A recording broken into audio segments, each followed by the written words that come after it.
everyone, welcome back to Pommy and Oz. Hope we're all doing incredibly well. We're in the midweek, we're at the halfway stage of the week, so I hope it is treating you well. If you are new around here, make sure you hit that like button, hit that subscribe button. Really smashing them out at the moment, and we're really building as a channel, so I can't thank you enough for that. And we're back with more Best 22s. Remember, 4th of Feb, it's probably going to be about 8:30, 9 p.m. At this stage with the kidlets. We will be doing a members only live where we are doing a giveaway for $100 gift, prepaid gift Visa card. So if you are wanting to get involved in that, there is a link in the description to become a member of the channel. Helps the channel out, and we do all sorts of wonderful things. We're a little community, but we will be members. We'll just sit, have a kickback, a bit of a chat. Got a few little things planned for it, so I'm looking forward to doing the first live stream of the year, and that is exciting. And today we're in enemy territory. We're with the Magpies, Collingwood, and a lot is talked about Collingwood.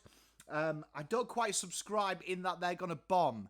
I think I try and separate when I do this channel, particularly when I'm trying to do objective pieces, my rivalry and my dislike for them. So we're straight into enemy territory. So if you are a Collingwood fan, welcome. How are you doing? Hope you're doing well. And let's get straight into it, because I think that they're going to have a sustained year. I don't think they're going to catapult out. I think that is a lot of hatred from the AFL media. As a Carlton fan, I'm aware, and this is their fullback line. We've gone with Moore, Maynard and Howe. I do think with the inclusion of Frampton, Howe's going to be one that I'm really excited about. They genuinely play him in a key position, but we know his size, he's not quite suited for that. I think his best work is when he's coming in from the pocket. He particularly displayed that against my team, Carlton, the 2 times we played them this year. Very strong interceptability from here. And it's a real strong backline here. Very good ball users in that full back line. I can't see Fly changing it up too much, but I do think that Howie's going to become more of that third, which you do see them often rotate, particularly with the find of Murphy last year, who I thought did incredibly well in the key positions. I think that this here is real important, and we talk about transitional threat in all the teams. There is a lot of transitional threat here. I think that's a solid back three, and I can't see that being too different to any other Collingwood fans. I'm always open to be surprised, as I am often in this show, but going into there from the halfback line, let's have a look at it. You've got Nick Dacos, who was robbed of an All-Australian, in my opinion. I've gone with Murphy. Now, I'm going to explain when I come to the other guy that may feature here why I've done that. And I've gone Isaac Quaynor and Dacos. I expect a lot of rotation on this line as well. I expect both of these gentlemen to pinch higher up the ground as well at times. I did get the vibe when I looked at McRae's side. Genuinely, when you look historically how teams go from tight finishes to start being a bit more dominant on there, it's from that rotations, and I think they've got that wonderful opportunity now with the players that they've brought in and the players that they've got in the VFL. I think there's a lot of rotation about to occur at Collingwood, and there's always 2 ways to look at it, isn't there? You know, tight games. Do you know what I mean? You had Carlton in 2020. Many people thought they'd shoot up with the COVID year. It didn't quite work.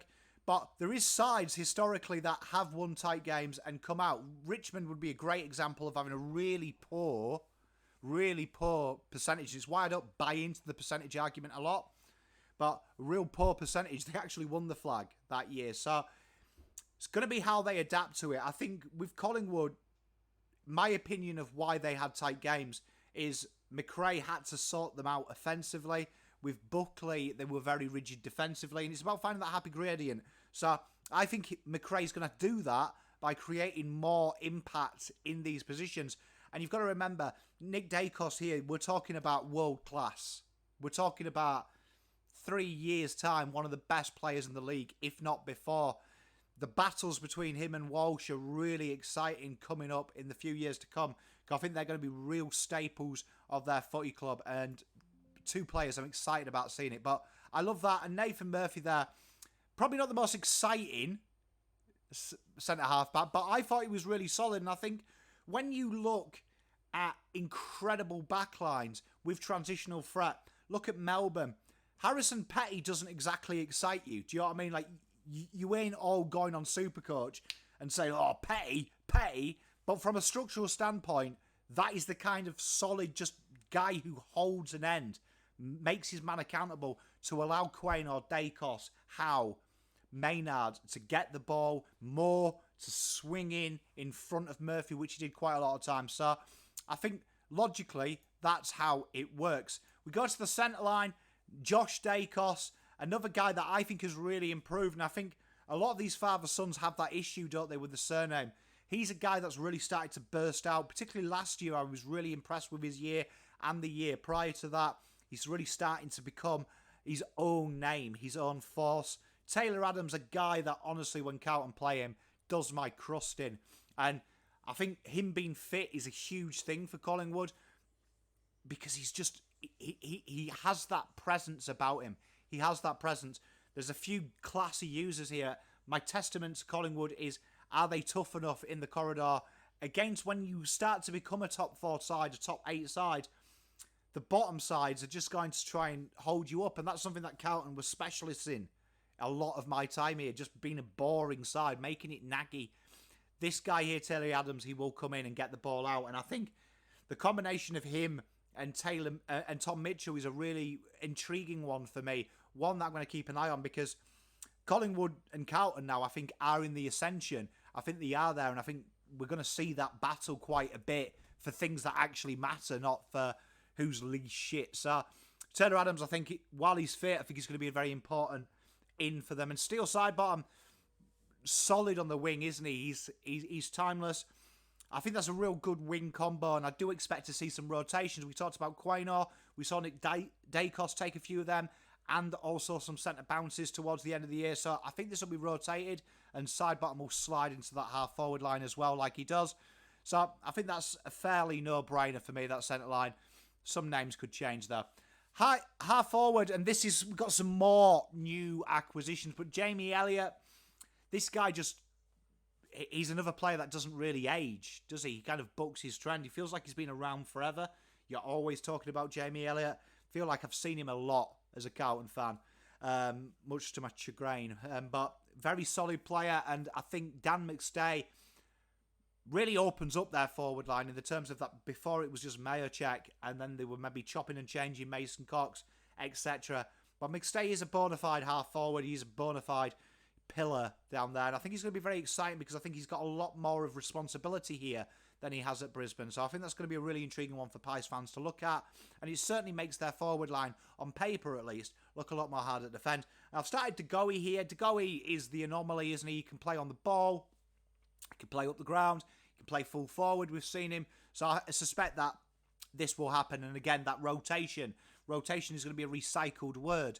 But I do think that he will rotate around the ground. But I think there, it's quite a nice little start, isn't it? It's quite a nice little start and one that I'm excited about playing because it makes the rivalry really exciting. The full forward line, got another new name, but we've gone Ginnivan. I think Ginnivan, he needs no introduction as he divides the AFL world. But let's be honest, I think all 18 clubs would have a Jack Ginnivan in their side if they could. He's a pure snake from goals, isn't he, really? He's in the right place at the right time. You look at a lot of the goals, his read on the game is incredible. I think he's going to help him out having McStay as well. I think that really takes a little bit the pressure off and more opportunity because genuinely he was sharking these off the pack when it was just Majorchek having about 8 key defenders on him. Majorchek is a story for the AFL that sometimes recruiters get it wrong. He went the hard way and he's just a battler, isn't he? He's a real underrated player. He's a player that when I do the scouting reports, he's someone that I pay a bit of attention to because it's easy to look at the height and look at the size and go, oh, is he going to hurt you? But he doesn't need much of an opportunity to hurt you, and I think he's a real good target for them, and he's going to really enjoy having McStay, a recognised forward, as company. And we've gone a Hill there, the other acquisition from GWS. I think that's a really exciting one. I think he's one of them players, is Bobby, that he's got X factor about him. I'm not going to go as far as saying he could be the next Tyson Stengel, but I think people have forgotten about him due to his illness, and thank God he's here playing, first and foremost. I can say that even with the rivalry aside, but I think this is going to do him real good. I think it's a position that Collingwood have an obvious need for, so I think that is a nice little solid thing, and I wouldn't say excited. I'm intrigued to see how he goes, but I do think he could have a really big year like Tyson Stengel, where he's going to be appreciated, he's in a new environment, and he could surprise. The followers then, we've gone with Darcy Cameron. Tell you what, credit to Cameron, because, you know, when they started playing him when Grundy was injured, I was one of them who had a bit of a smirk about it. But this guy has really gone from strength to strength, and he's locked down that Collingwood position, so much so that the Grundy loss, although it's a big loss because Grundy is Grundy, it's not a big loss in a structural sense of the word because of how Darcy operates with that midfield, and he's a deserved first choice ruckman, to be fair. I have been mildly impressed to a moderate standard on just how he has gone about his work. Tom Mitchell, for me, I think this is a very underrated signing because I watch a lot of football, and Collingwood are a team that I often keep an eye out through friends, through the rivalry, because I want to know how to beat them. And Essendon, they're two teams that I really take a keen interest in from a Carlton point of view. I think Tom Mitchell is huge for turning McRae's side into a side that's a battley side, to a side that can churn centre bounce, to churn stoppage clearances and really put pressure on, because that's one thing you saw with Collingwood. Once they got forward, once they got the ball away from trouble, they were devastating. And this here, Tom Mitchell, I don't subscribe into that logic of he gets 40 touches, he doesn't do anything. Does he not? Because the Tom Mitchell I see, yes, he doesn't take the kudos, but everything he does is creatable from forward of him. And I think that is integral to it. So he's a guy that I think is a really huge acquisition and makes this side, in my opinion, infinitely better than last year. And the experience as well with some young guys there, some young midfielders, I think it's a really important one, because a lot of these young players in there, you know, your Finleys and players like that, they are learning off one of the best at extracting the ball and working in tight spaces. And Pendlebury, who is probably one of the best, if not the best, in the last couple of years, in the last decade or so. And also incredible in the longevity is Pendlebury. And Mitchell has his own fitness story of being very injured to very not. So very important acquisitions, I think, from an ethos point of view. And then Crispy is there as well. A guy that does my head in as a Carlton fan. He's just someone who seems to get the ball and do incredibly well. But that is the following line. So then the interchange. This is probably where the controversy comes in. I'm starting Lipinski off the pine, but I think he's definitely got a role, whether it's across high half forward. We saw him play in the midfield. We saw him play on the wing last year. I think we talked about rotation and impact. I think are the two things that Collingwood will be looking for. He'll definitely be there. Bo McCreary is kind of that metronome for what Collingwood were about, particularly towards the back end of last season. Incredible pressure, and I think when you look at the makeup of that forward line that I've presented you, having the luxury of throwing this guy for 70%, incredibly dangerous, I think. And Scott Pendlebury, I expect to see him fulfill that role more on the high half-back, which will allow you players like Maynard, who had some midfield minutes, Nick Dacos, Isaac Quaynor as well, to float through there. I think he's going to be a walk-up bench star. I think he's an incredible asset to them playing that. And again, we've got that versatility on the bench. And I've gone Frampton. I'll tell you for why. We just talked about that. How Maynard going a bit higher up the ball, it allows them to then play a stable tall. Jury's still out on Frampton if he's going to be a long-term key defender, but I want to lead you to Jared Roughead. We had the same issues about Jared Roughead when Collingwood signed him, and a lot of question marks. And before Jared Roughead retired, he really had become a very good key defender in his own right. So I don't mind this, and this is my thinking. I think Frampton there allows them to still play that three kind of tall role, but then allow one of Howe, Maynard, Dacos or Quaynor to go up ahead of the ball, because as we know, Howe isn't really a tall, but he's a very good user of the football and can play smaller. So I think it allows them to have still that dynamicness. So there's my bench. There is my 22. Let me know in the comments what you think of that. I'm sure I'm going to get hate because I'm a Carlton fan and I'm a POM talking about Collingwood. So I am not expecting a nice comment section in this video. Could be wrong though. Could be wrong. The ones to watch that I've chosen here, Josh Carmichael is one that I'm really intrigued about. I really like this acquisition from them.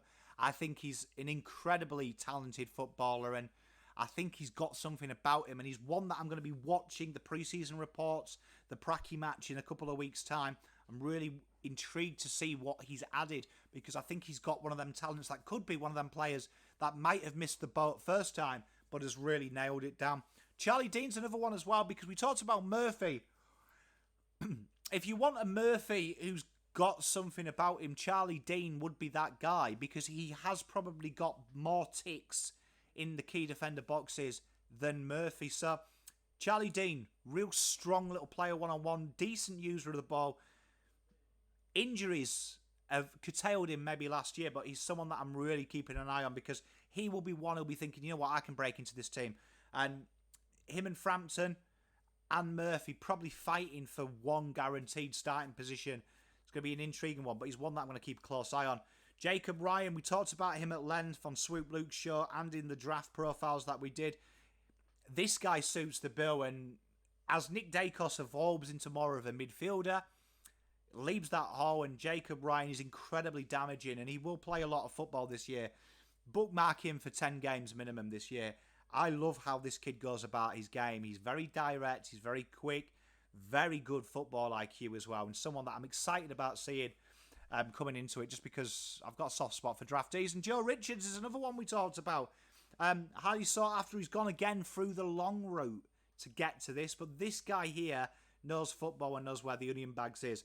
He's going to be a guy that I think will play early doors, and I think will surprise a lot of people. A lot of people are sleeping on this guy, but this kid can play. He doesn't need much of an opportunity. Very diminutive, but his ability to hit the scoreboard from midfield as well and play forward is incredible. I think he will be more of a forward. I think he more will play that Jamie Elliott role type. So it's going to be interesting, because I do think there's a few of them guys in that forward line that probably need rotated, like Jamie Elliott and stuff. So I think Richards is going to be one to watch for me, and one that I'm excited about seeing his development, because we talked a lot about him in the off-season. That's the Collingwood side, ladies and gentlemen. Like I say, tune in on the 4th of February. We've got the watch. We've got a bit of a live. We'll have a bit of a chat. And we're doing that $100 prepaid Visa gift card giveaway for the members. Make sure you check that out. Make sure you've done that by midnight on that day. So when we go live in the evening about 8:39, all the names are there. Don't want any of that shenanigans. But until next time, see you Friday. Palm out.